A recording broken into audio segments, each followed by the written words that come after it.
Hi, I'm Tim. Welcome to Tim's Time. Author Stephen Covey told the story in his book, The Seven Habits of Highly Effective People.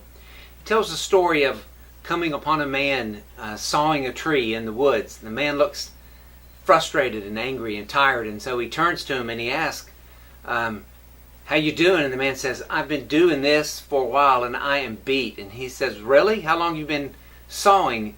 The man says, over 5 hours, exhausted. And so Covey suggests to him, are you willing perhaps to take a break, sharpen your saw? I think things might go just a little bit easier.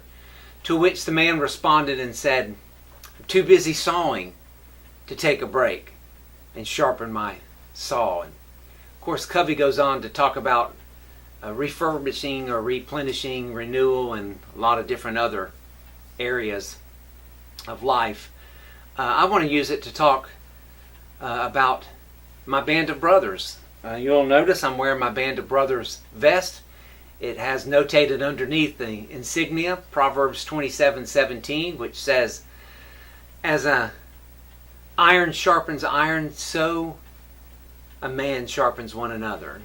Band of Brothers is a 3 times a year, 2-day event where about 5 or 6 of us in our group decide that we're going to take a break, get together, catch up on what we're responsible for studying, and just sort of sharpen each other. We ask tough questions, we demand accountability, we encourage, we stretch, we sharpen.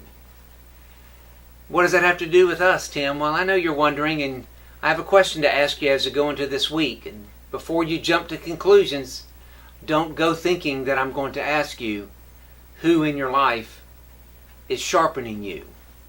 I think that's the wrong question. I want to challenge you this day as you face into this week, and as you're spending your time in God's Word, and as you're praying, you're doing all the things that 432 has come to mean in your life.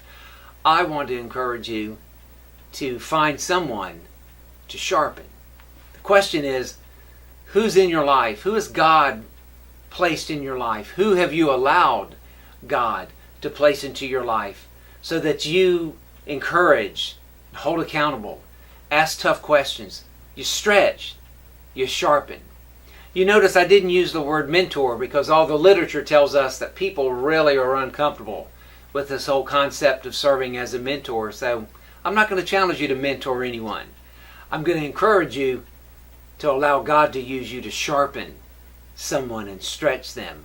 And I believe, here's the good news, if all of God's people will prayerfully consider someone that we can encourage and lift and sharpen and stretch, God will take care of placing that person in your life who's going to bring out the best in you. Well, I got to go. My Band of Brothers is waiting. Have a great week.